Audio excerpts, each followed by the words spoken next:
तो स्वागत है आपका जी कृष्णा यूट्यूब चैनल पर। तो हम पढ़ रहे थे दोस्तों बाल विकास। ठीक है, अब देखो दोस्तों, बाल विकास में हम आगे बढ़ने वाले हैं। देखो, अर्नोक ने बाल विकास की क्या परिभाषा दी है दोस्तों। तो अर्नोक ने विकास के बारे में कहा है कि परिवर्तनों की वह प्रगति श्रृंखला जो परिपक्वता व अनुभव के परिणाम स्वरूप होती है, विकास कहलाता है। ठीक है, अर्नोक ने विकास में 4 परिवर्तनों को शामिल किया। पहला, आकार में परिवर्तन। दूसरा, अनुपात में परिवर्तन। तीसरा, पुरानी आकृतियों का लोप। और चौथा, नवीन आकृतियों का उद्भव। ठीक है दोस्तों, अब देखो विकास के नियम। पहला नियम, निरंतरता का नियम।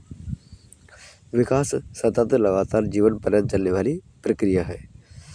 सेकंड, विकास की गति।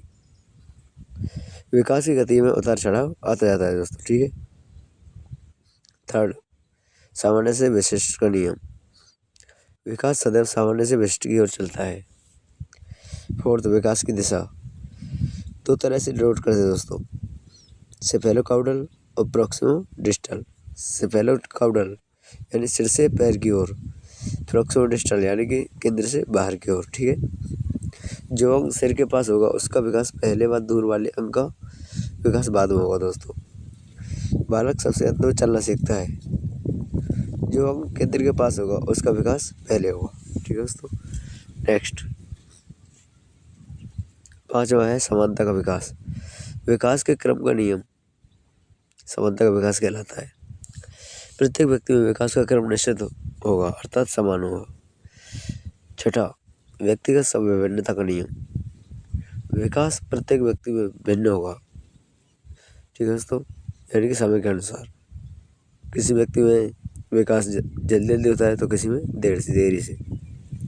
समान प्रतिबल का नियम, जैसे माता पिता होंगे उसी के समान उसकी संतान होगी दोस्तों। ठीक है, एकीकरण का नियम क्या कहता है। बालक सभी अंगों का संचालन एक साथ करके कार्य करे, एकीकरण कहलाता है। जैसे उंगलियों, कलाई और कोहनी आदि का एक साथ प्रयोग करके कोई वस्तु पकड़ना।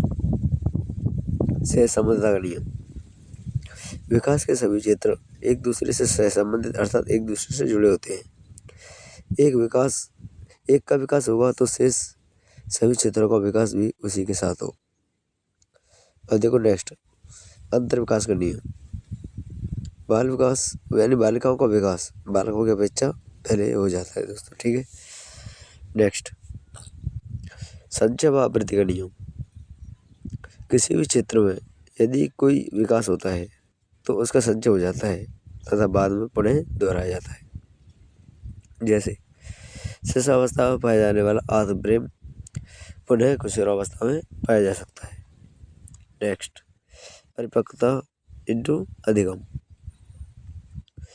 बालक जब तक परिपक्व नहीं होगा तब तक अधिगम नहीं कर पाएगा, अर्थात परिपक्वता के अभाव में अधिगम असंभव है। जैसे 6 माह के बालक को ब्लड चलाना सिखाया नहीं जा सकता। नेक्स्ट, वंशानुक्रम इंटू वातावरण। परिवर्तन ने कहा विकास इक्वल टू वंशानुक्रम इंटू वातावरण। भविष्यवाणी संभव है दोस्तों, तो विकास की भविष्यवाणी संभव है। इसमें क्या कहा, बालक के क्रियाकलापों व गतिविधियों के आधार पर विकास की भविष्यवाणी की जा सकती है। नेक्स्ट, विकास में जोखिम संभव। विकास के प्रत्येक अवस्था में यदि मार्गदर्शन, निर्देशन, निरीक्षण अर्थात ध्यान न दिया जाए तो बालक सही दिशा से हटकर गलत दिशा की ओर जा सकता है। नेक्स्ट, संस्कृति व बुनियादी शिक्षा के प्रभाव का नियम। बालक की संस्कृति व उसकी प्रारंभिक शिक्षा बालक के विकास के सभी क्षेत्रों पर अपना प्रभाव डालेगी दोस्तों। ठीक है दोस्तों, ये अपने विकास के कुछ नियम पढ़े। अब नेक्स्ट पढ़ने वाले हैं विकास को प्रभावित करने वाले कारक, जो हम अगली वीडियो में पढ़ेंगे। तब तक के लिए धन्यवाद।